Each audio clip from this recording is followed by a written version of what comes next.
Richard Wagner composed his Siegfried Idyll as a birthday present for his wife, Cosima, following the birth of their son Siegfried. The dazzling violinist Bella Hristova joins the Phoenix Symphony to play a violin concerto that her husband, composer David Ludwig, wrote especially for her as a wedding present. Music director Tito Muñoz ends the program with Tchaikovsky's passionate Symphony No. 6, Pathétique, an epic tale about the power of fate in life and death, which premiered just 9 days before the 53-year-old composer's untimely death. In 1857, Cosima Liszt married distinguished pianist and conductor Hans von Bülow, a keyboard protégé of her father's, who would conduct the premieres of Richard Wagner's operas Tristan und Isolde and Die Meistersinger. But in 1863, she entered into an affair with Richard Wagner. Together, they had 3 children, the youngest being Siegfried Wagner, who would grow up to become an accomplished conductor. After Siegfried's birth, Cosima dissolved her marriage to Bülow and married Wagner. Later that year, Wagner had the idea to celebrate her first birthday as his wife by presenting her with a symphonic birthday greeting, as the score was titled, when he first composed the piece.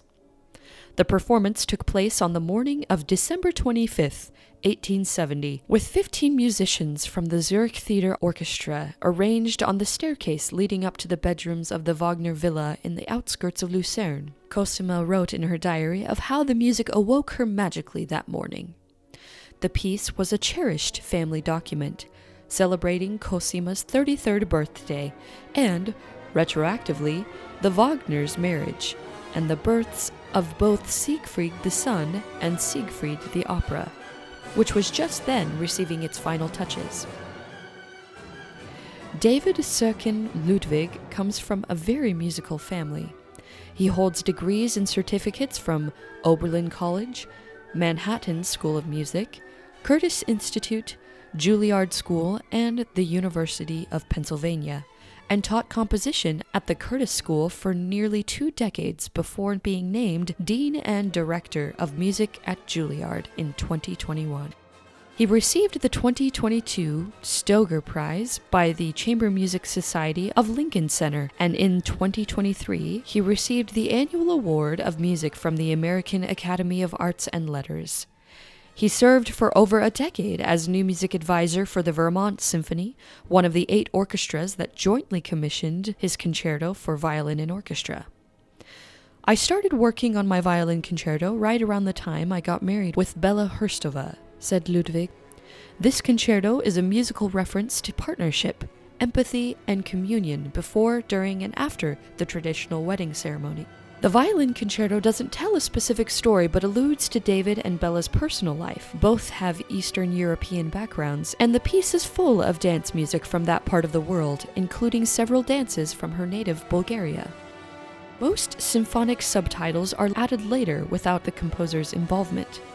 True to form, pathétique, meaning infused with pathos rather than pitiful, was suggested when the work had barely been heard.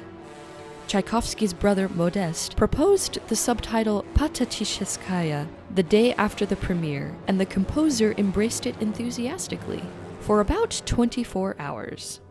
Then he sent a note to his publisher asking that the name not be printed on the title page, a request the publisher ignored.